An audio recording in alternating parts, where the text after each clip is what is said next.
Hello? Okay, cool. Hi, my name is Words of Meraki. That's my poetry name. My name is Debbie. And Meraki basically means to put yourself, your soul into everything that you do. And it just kind of felt like that fit me and my poetry. I tend to write about social issues and just how fucked up the world is. So, oh, sorry, I'll say that one. I just realised it was like a fancy camera.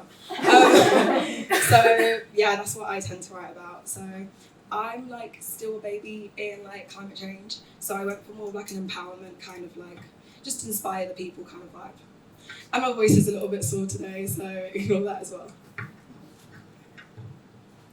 So this poem is called 2,920 Days. I remember 5 years ago hearing about the massive wildfire in California. At the time, the concept of a fire felt so foreign. How does it work? What causes it? Immediately, I was told this is not a British thing. We don't have that kind of heat. In other words, that could never be me.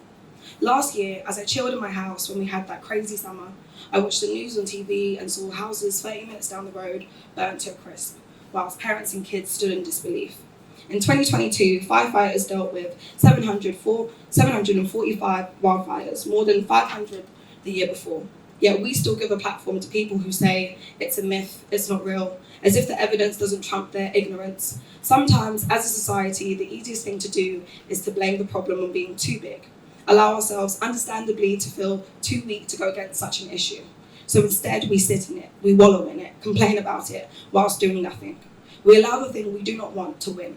They say we never had a chance, but what if today someone told you you have exactly 2,920 days to make a change, to fix the problems? Would you lie down or would you try to solve them? Because 3 years ago we had 4,015 days, and what changes did we make? What difference have you created?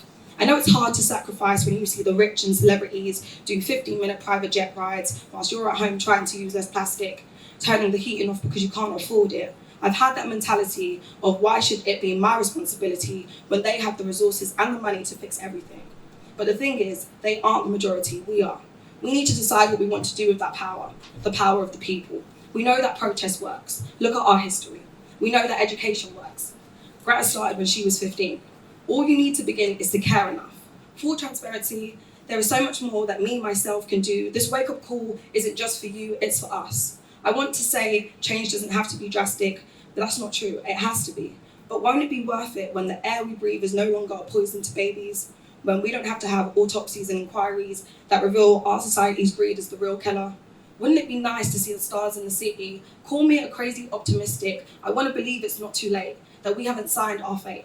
So let's work together. Let's research together. I love the hot weather, but it makes me so ridiculously happy. But you know what would make me the happiest? Is to never hear about a puppy dying in this heat, or the elderly. For generations to come, to not have envy for the world that we had and ruined it, but to rejoice because they still live in it. Thank you. Thank you. That was amazing. Thank you so much. And I think when we asked our questions and asked everyone to submit something, a lot of people touched on climate anxiety. And I think it's really important that people, can feel empowered to take action and also recognise that there is joy in taking action as well. And the climate space can be a joyful space when we come together and build solidarity and create change. And that's the beautiful poem. Thank you so much.